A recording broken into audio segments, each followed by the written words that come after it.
All right. Let's see.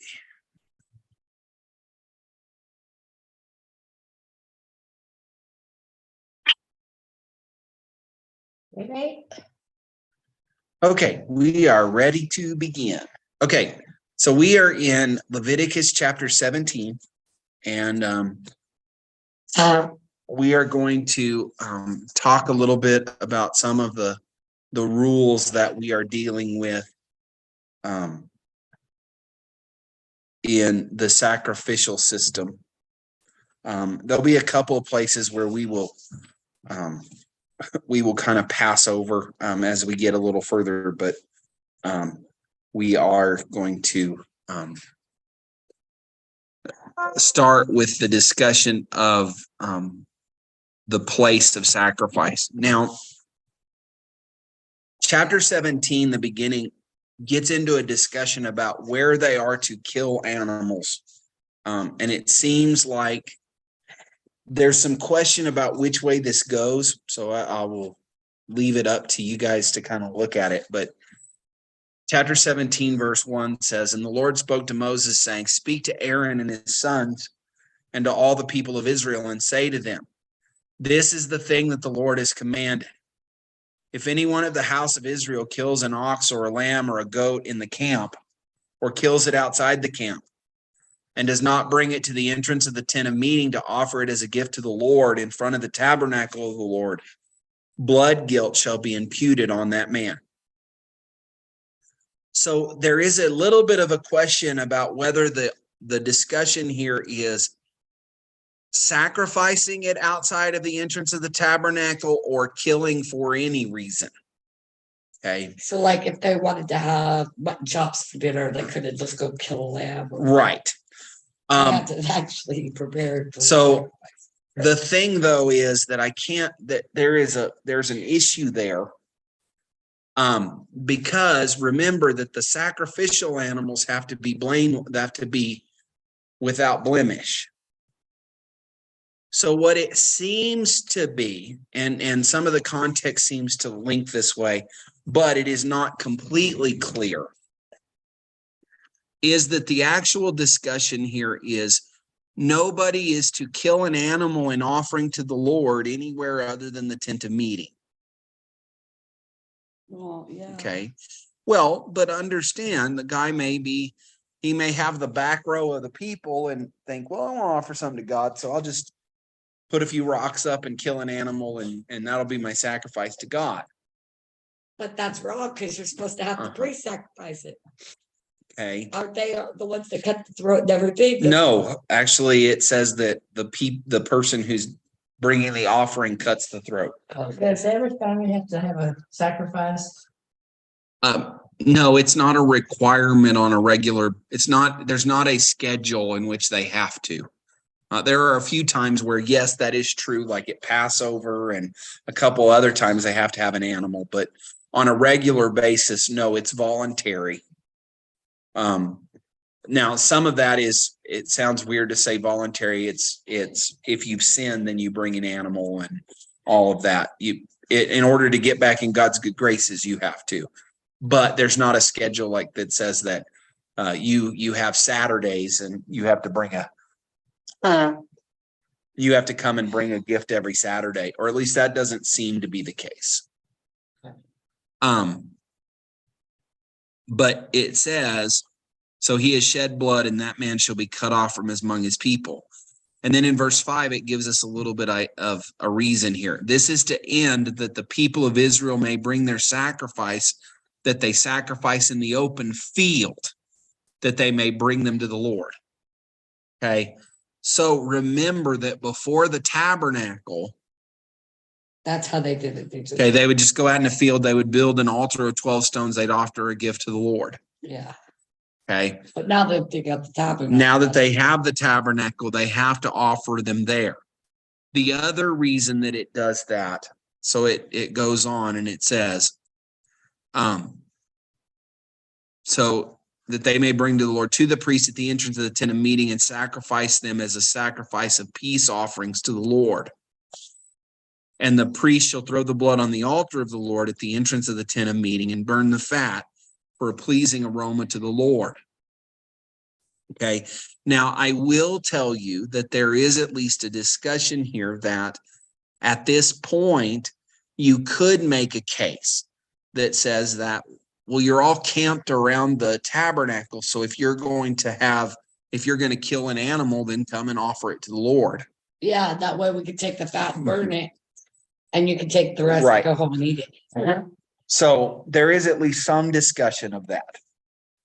So we don't know for sure. Okay.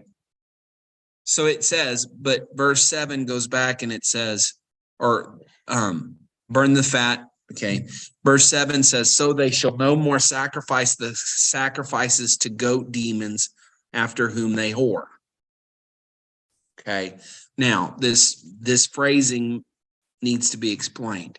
Remember that the Bible is very clear that idolatry and adultery are almost seen as synonymous. Okay.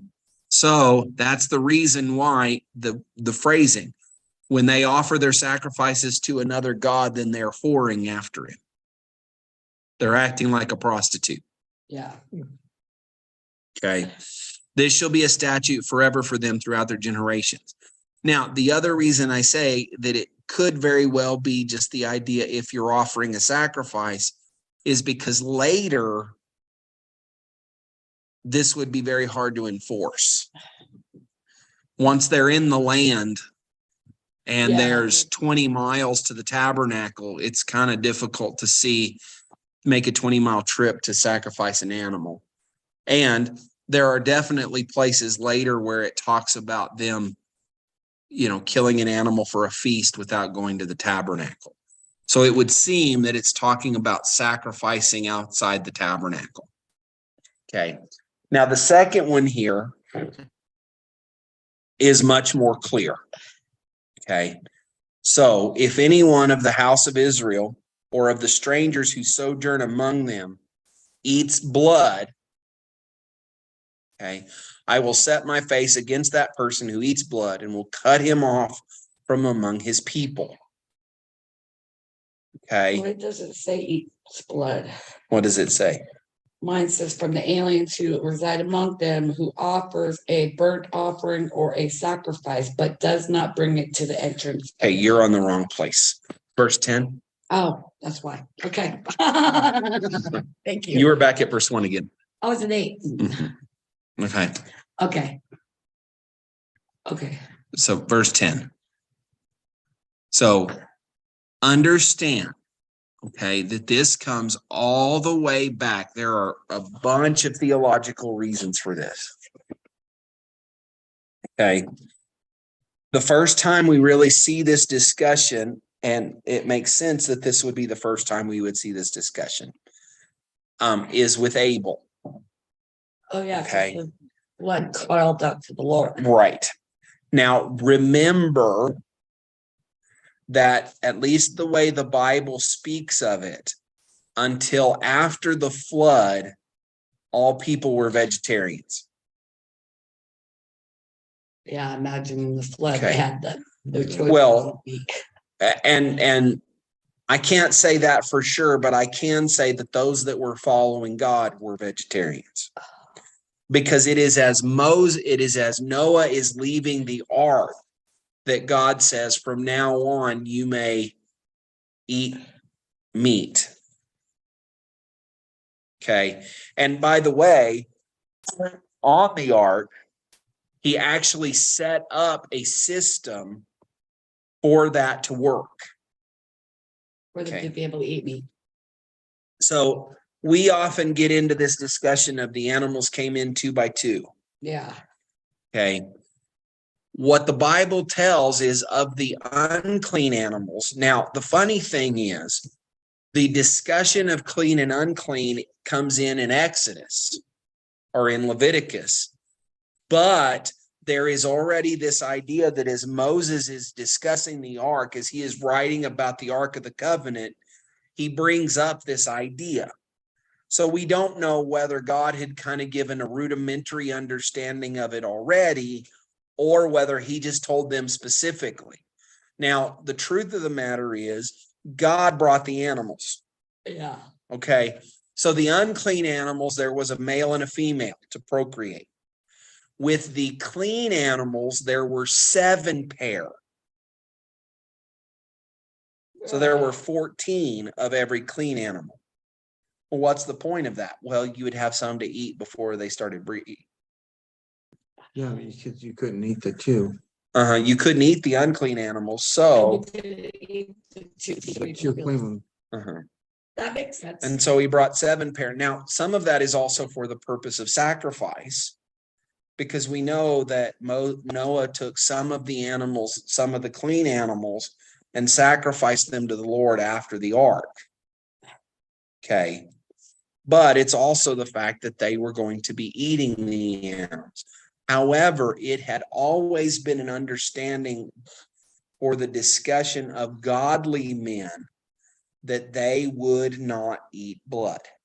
Yeah. Okay. Now, I will be fair. There are many cultures that eat blood. Okay. But what God does is it says, no one in Israel and no stranger among them will eat any blood. For I will set my face against the one who eats blood and will cut him off from among his people. Well, why? I am so sorry. For the life of the animal, life of the flesh is in the blood. Well, why is that important? Well, I have given it for you on the altar to make atonement. So, the life of the animal, the part of the animal that makes atonement, is the shedding of blood. And so you will not eat it. It is for the purpose of atonement. Okay. For it is the blood that makes atonement by the life. Therefore, I have said to the people of Israel, no person among you shall eat blood, neither shall the stranger who sojourns among you eat blood. Okay. Then verse 13, anyone also of the people of Israel or of the strangers who sojourn among them, who takes in hunting any beast or bird that may be eaten, shall pour out its blood and cover it with earth. Okay. So, in other words, you pour out the blood, but you don't cover it. So, think about even when you sacrifice. No, this is talking about wild animals. Okay. So, if I went out and hunted a deer, You drain it and cover it with dirt. no, you don't cover it, or shall pour out its blood and cover it. Sorry, I got a knot in there that was confusing. Okay, so you will bury where you drain the blood. Got you. You don't just leave it on the ground. Okay, you'll properly dispose of it. Which I would think is probably a hygiene thing too. Yeah. Well, by the way, we haven't gotten there, but there's a place later in the law of Moses that says that when you're going to go to the bathroom, you leave the camp and you take with you a trowel. And dig a hole. Well, that's just simple cleanliness. Yeah. Okay, so some of that is this. But notice, okay, and this is kind of the important part, that even in a wild animal, so you go out hunting deer or whatever, the ones that are clean, you will make sure you will take the time To drain. to and let the cover blood it. drain. Okay. By the way, there is a place later in scripture, we find it in Samuel. In fact, let's go there. First Samuel. I have to remember exactly where. Hold on. Not quite. Okay. So I think it's like chapter 10. First Samuel chapter 9 or 10. I'll be able to tell you. Nope. 10. Nope. 11. Nope, not 111. Let's see.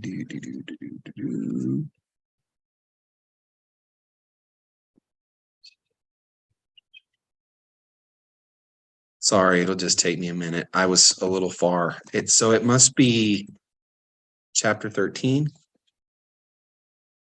Oh, I'm not doing well with this. Let's see. There it is. Chapter 14, verse 24. Okay. So I'm not going to read it, but I am going to explain. So Saul, as is kind of his habit, does something dumb. Unfortunately, that is really the discussion. So first, Saul was unwilling to take a stand. That's where it all Against Goliath, starts. right? No, this is before Goliath. But what has gone on is, why did it do that? Saul has decided, okay, he was not willing to take the initiative to attack the Israelites. Now, Jonathan had won a battle, and Jonathan had won a battle, and it was going to make Israel a stench to the enemy. And so now Saul is sitting around waiting. He's, waiting to find out what God wants him to do in chapter 13. Hello. And he makes an unlawful sacrifice, and then later Saul is sitting around under a tree waiting for God to tell him what to do. Well, while that's going on, Jonathan is wandering, and he decides, we're in Samuel 14 for just a minute. Oh, okay. He decides to let God dictate whether he attack the enemy, and he ends up attacking the enemy and routing them. Well, when that happens, Saul goes, "Oh, we do need to go fight." Well, Saul decides to make the men take a vow before going to fight. And the vow is, "Cursed be the man who eats food until it is evening, and I am avenged on my enemies." So it's early in the morning whenever Basically, he's telling them they can't eat all day. they cannot eat anything So the battle's over. till the battle's over. Okay. So, Jonathan is not there at the time that this curse is laid out. And he's chasing the Philistines, and he comes upon a honeycomb in a log. Okay. And he takes his staff and he dips it in the log and pulls out a big deal of honey and eats some of the honey and feels so much better. That's the idea. And he says, "Here, have some of this honey." And the men go, "Oh, no, no, no. Saul cursed us and said that we couldn't eat." And Jonathan even goes, "Wow, he's an idiot." I mean, that's kind of how it's phrased. So they go all day, okay, fighting with no food. Exhausted. And they come to evening, and he says, "Okay, now you can eat." They begin to slaughter the animals, and they're so hungry and so famished that they're not only are they not draining the blood, but they're basically eating the meat raw because they're famished. And so finally someone comes and says, "Saul, you got to fix this." And so he says, "Okay, go disperse yourself among the people and tell every man to bring his ox and sheep and slaughter it here, but don't sin against the Lord by eating blood." Okay. So he causes the children of Israel to stumble Because he made a rash vow. And it says they're eating meat with blood in it. Okay. So that's kind of part of this. It does happen. Now, if you look at current, well, not so much current culture, but Middle Ages Germany, they ate blood on a regular basis. They had several dishes. Right. Okay. Yeah, grody. But that was not okay.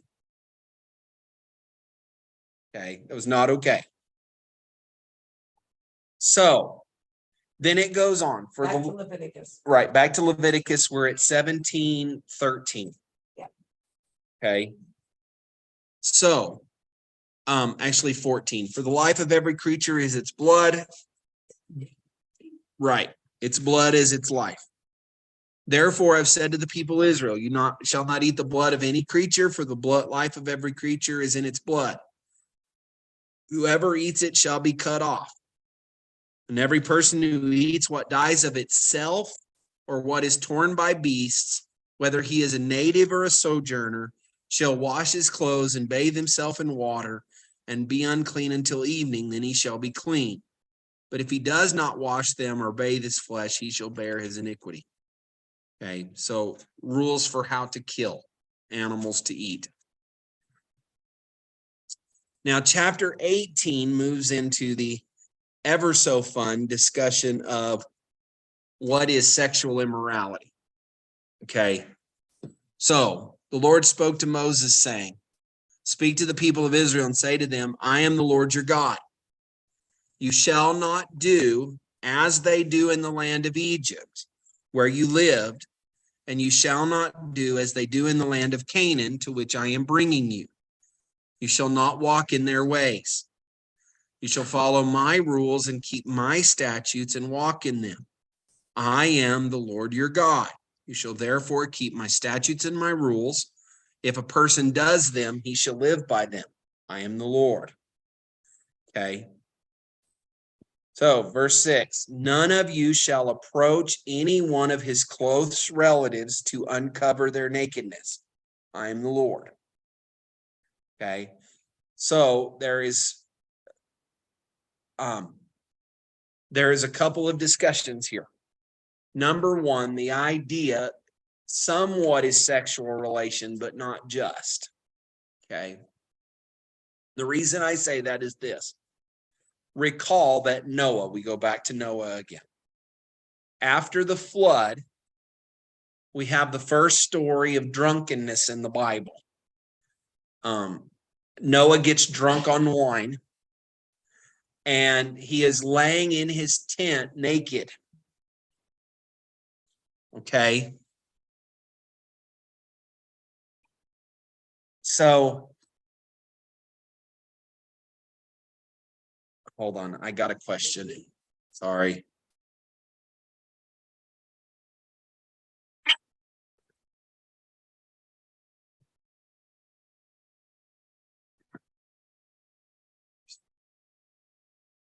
So, Letitia, it seems to just be giving an idea of, yes, just that. If a person were to eat something that died without them slaughtering it, or that was torn apart by wild animals, then there was a rule for how they should become clean. They would have still had to drain the blood and all of that. But yes, it does kind of give the idea that they could do that. I think earlier it says they shouldn't do that, but if they do, then then they are unclean until evening. Okay. So probably the idea is somebody who's poor and they find an animal carcass that has just died and they need the food. Then there is a penalty of being unclean until evening, and they have to bathe and all of that. They have to wash their clothes and bathe, but they could eat it. That seems to be at least the discussion. It's not completely clear. So, but going back to the story of Noah. So one of Noah's sons walks in and finds his father naked. And he comes out and tells his brothers, hey, dad's naked in the tent. Okay. And then the other two brothers, they grab a blanket and they walk in backwards so they can't see their father's nakedness and cover him. And the son that saw his nakedness is actually cursed by Noah. Okay. And actually is the ancestor of the Canaanites. Really? Okay. So, but notice this is kind of the idea. You will not approach any close relative, and notice it doesn't just say to see their nakedness, it says to uncover their nakedness. So there is an idea of don't go to a close relative to have a relationship with them. Okay. This uncover the nakedness is kind of a idiom for a sexual relation. Okay. Yes. In this case, it would be incest. Do not uncover the nakedness of your father. Okay. Which is so, and notice there's some of this one flesh discussion in here. Don't uncover the nakedness of your father, which is also the nakedness of your mother. She is your mother. You shall not uncover her nakedness. You shall not uncover the nakedness of your father's wife, because it is your father's nakedness. You shall not uncover the nakedness of your sister, your father's daughter, or your mother's daughter, whether brought up in the family or in another home. So, close relative. And this last one is the idea of that you had the same father, but a different mother, or the same mother and a different father, and maybe they don't even live in the same house. They are off limits. So yes, incest. Okay. Then verse 10, you shall not uncover the nakedness of your son's daughter or of your daughter's daughter. For their nakedness is your own nakedness. Because they're of they come from your seed. Okay. You shall not uncover the nakedness of your father's wife's daughter, brought up in your father's family, since she is your sister. And you shall not uncover the nakedness of your father's sister. She is your father's relative. You shall not uncover the nakedness of your mother's sister. Okay, for she is your mother's relative. Then it goes on. You shall not uncover. Hold on. No, Letitia, it doesn't mean that he saw him in relations. It is literally that he didn't have, it may have meant that, but it's not clear that it meant that.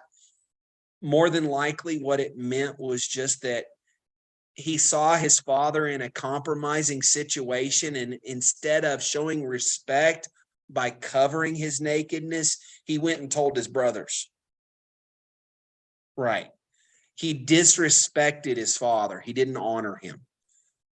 Beyond that, we don't know, but that certainly seems to be the case, that it wasn't necessarily that he was in the middle of something. It just meant that the son didn't properly honor his father by covering that. In this case, it does mean, however, this idea of, because notice, it's not seeing the nakedness, it's uncovering the nakedness. Mine So- outright says sexual intercourse. So literally you are taking off what is covering them. Okay. So, let's see. So, okay. So we were at 14. You not uncover the nakedness of your father's brother. That is, you shall not approach his wife. She is your aunt. Okay. So once again, you shall not uncover the nakedness of your daughter-in-law. She's your son's wife. Shall not uncover her nakedness. You shall not uncover the nakedness of your brother's wife. It is your brother's nakedness. You shall not uncover the nakedness of a woman and of her daughter. Ugh. Okay. And you shall not take her son's daughter or her daughter's daughter to uncover her nakedness. They are relatives. It is depravity. Okay. You shall not take a woman as a rival wife to her sister. Okay. So you can't don't marry in the two family. sisters. Which is probably smart. Well, and remember that some of this occurred in the Old Testament, because Jacob married two sisters. But that was a fun home life. Uh-huh. Okay. And Judah had a sexual relationship with one of his son's wives. Actually, two of his sons' wives. Same girl, but she had married two of his sons. So there is an important element to this. This is the establishment of a code that some who were before actually did. Now, here is the wonderful thing. It never worked out all that well. No. Okay.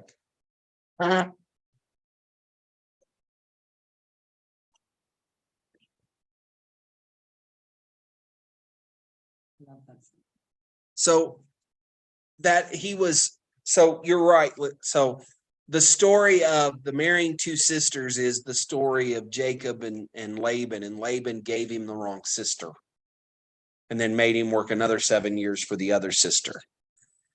God allowed it at the time, but in this case, after this would have happened, it would have probably still been wrong. Even with the trickery. Didn't Saul try to do that to David, promised one of his daughters and then gave that same daughter to somebody else and tried to give him a different daughter? Well, he did give him a different daughter, but David wasn't with the first daughter. Okay. So there was no sin there. Oh, okay. Okay, but he had promised it to him. But then He had promised a daughter. He wasn't a specific daughter. Okay. And so Saul then tried to give his oldest daughter to David, and David goes, no, I'm not worthy to be one of your son-in-laws. And so he gave the daughter to somebody else. And then Saul figured out that David really liked Michal and that Michal was desperately in love with David, and then worked it out to try to kill David, and ended up them getting married. Yeah. However, the story of Judah and Tamar, technically Tamar was the wife of two of his sons, Oh. but they had both died. Both died. Because God killed them. And the story of Jacob and Laban is, yes, there is a discussion at which Laban tricked Jacob into taking the wrong sister and then ended up him marrying both sisters. But the truth of the matter is there was a lot of conflict that came from that. There are things that in Genesis we see that God allowed that later he says, yeah, don't do it. Okay. Now, like there are some extenuating circumstances in some of these, but still God says, don't do it. Yeah. Okay. So, You don't do it, you have no extenuating circumstance. Right.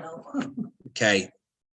You shall not approach a woman to uncover her nakedness while she is in her menstrual uncleanness.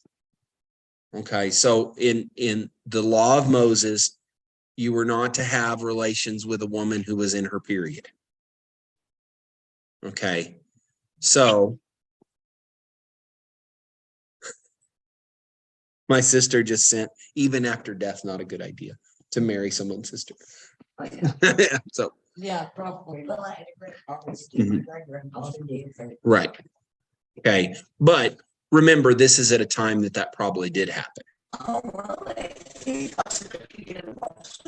It definitely happened the other way, because remember that the idea of some of the stories later, that the reason that Tamar was the wife of two of the brothers was because the culture of the day was, if the first brother had a wife and didn't have a baby before they died, then the second brother would take her and give the older boy a son. Chris tried to trick Jesus in the temple too. Mhm. There's some fun in all of that. Okay. So, not lie sexually with your neighbor's wife and make yourself unclean with her. And then, by the way, it goes on. It says, you shall not give any of your children and offer them to Molech, and so profane the name of your God. I am the Lord. So okay, well, here's Molech. I'm about to explain, and it's Okay. gross. Okay. Molech is one of the pagan gods in the area of Canaan. Okay. Okay. And the story of Molech and the children of Israel is a disastrous one. Okay. So Molech is a god of destruction, I think is how that phrases it. But he's most often known in pagan culture as with a bronze statue with his hands out like this. and they would lay a fire in the base of the statue, and Molech's hands would become red hot. And they would lay their children in Molech's hands so that they would burn to death As a sacrifice. as a sacrifice to Molech. Okay. So there is a period in Jewish history where God says the reason that I'm going to destroy you is because you are offering your children to Molech. In fact, later in the New Testament, the place that Jesus discusses hell is the valley where they offered their children to Molech. And these were Israelites.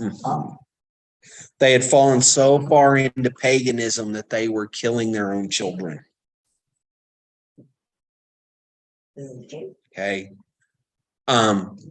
By the way, and I know that in our culture, this is not a popular opinion. That is what abortion is. It's offering your children to Molech. Okay. Now, I'll be the first to say, if the mother's life is in danger, then it's a different thing.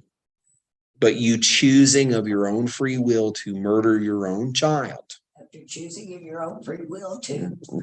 Have sex and get It pregnant. is a pagan practice straight out of this idea.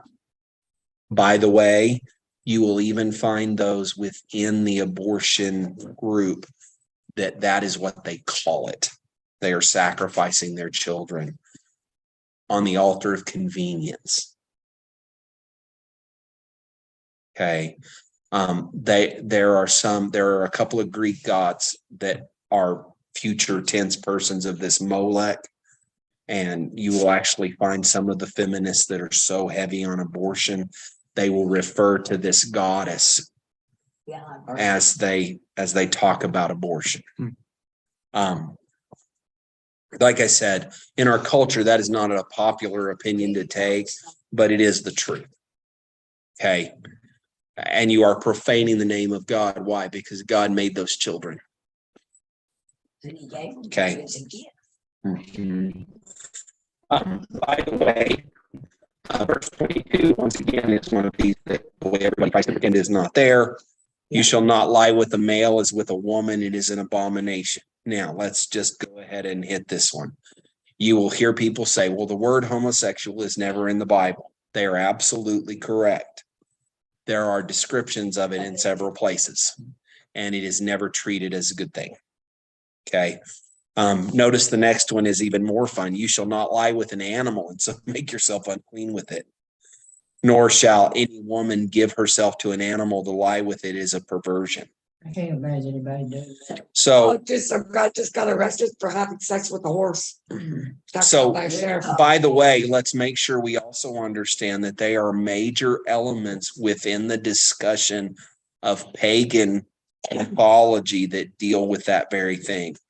The character in Greek mythology of the Minotaur is from Oh, a yeah, woman so- who had a relationship with a bull. Yep.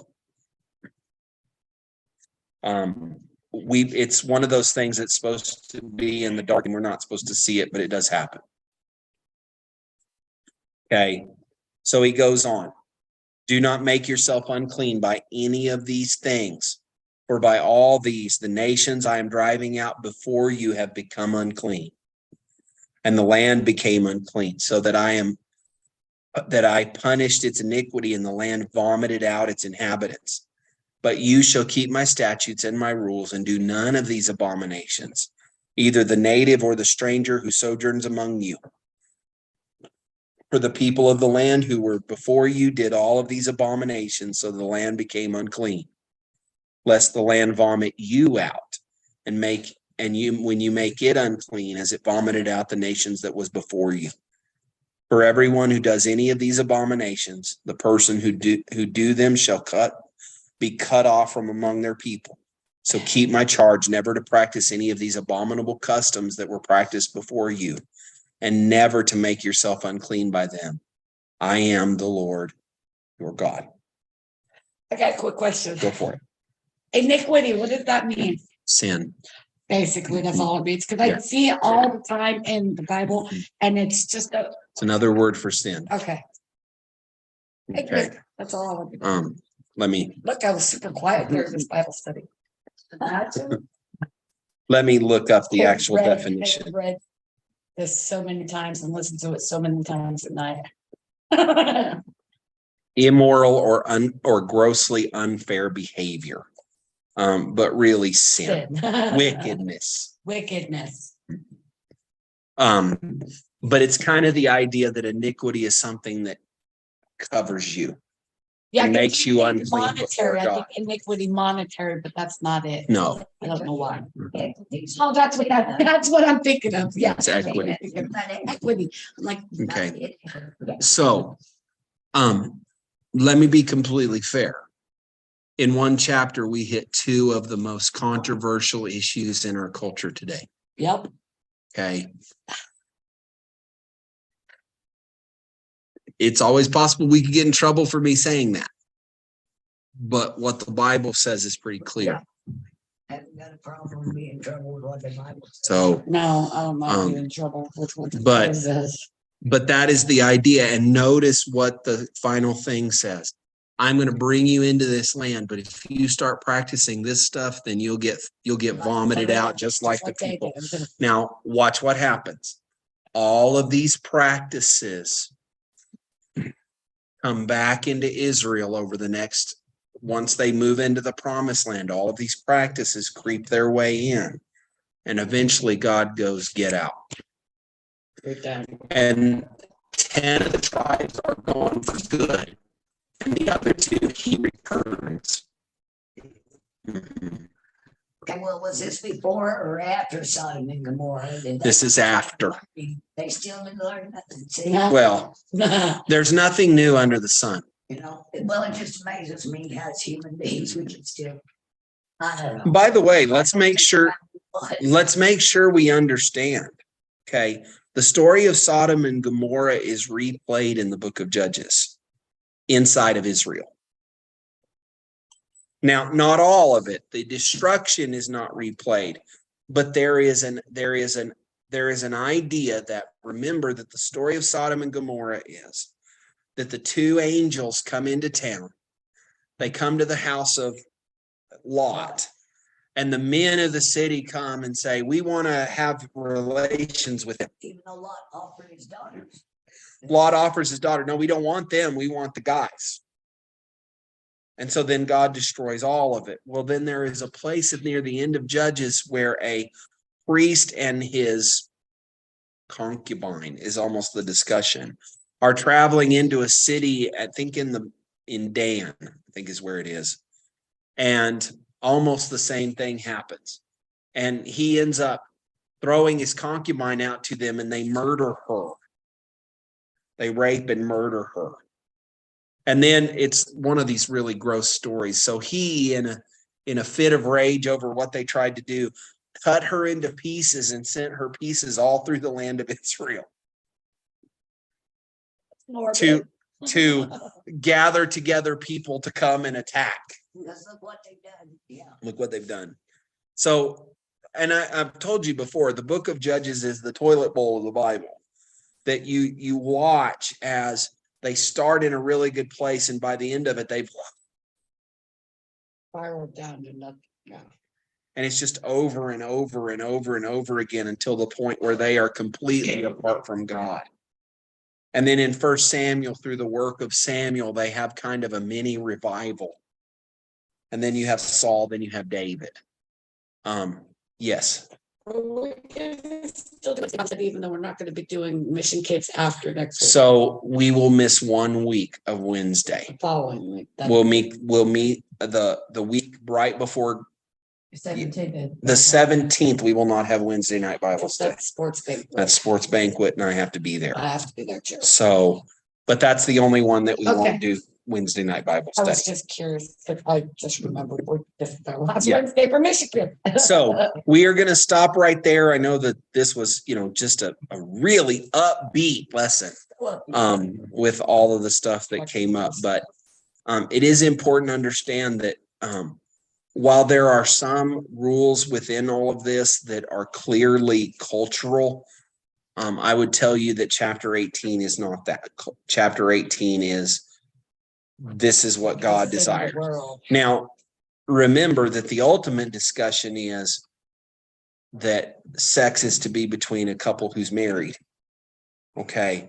But there is a discussion of you shouldn't marry your sister, you shouldn't marry your sister-in-law, you shouldn't marry your daughter-in-law, you shouldn't marry, that is part of that discussion.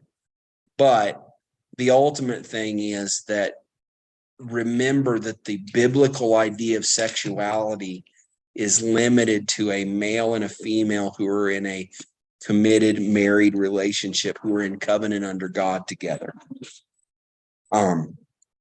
Now, God can forgive those mistakes, but God. that is still the plan.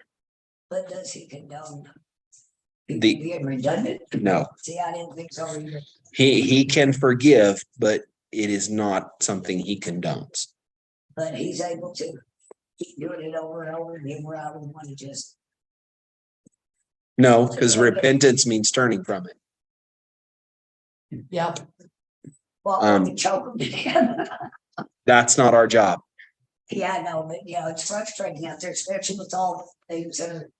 Yeah. And I got grandchildren, the youngest one's 10, the older one's 23, and there's way too many questions. It's 10. I know. Yeah. And, but nowadays. understand yeah. Dad and telling, that God still loves those who are sinners. oh yeah, I believe that. Now there comes a point where you receive the just reward for your sin if you do not turn from it. But God loves people that are even fallen into all of these things. Oh, yeah, well, Yes, he does. I'm proof of that. So we're going to stop right there. We will pick up at verse 19, or chapter 19 next time. So I guess I was a little late. Not too bad. You're fine. But we're glad you showed up. Well,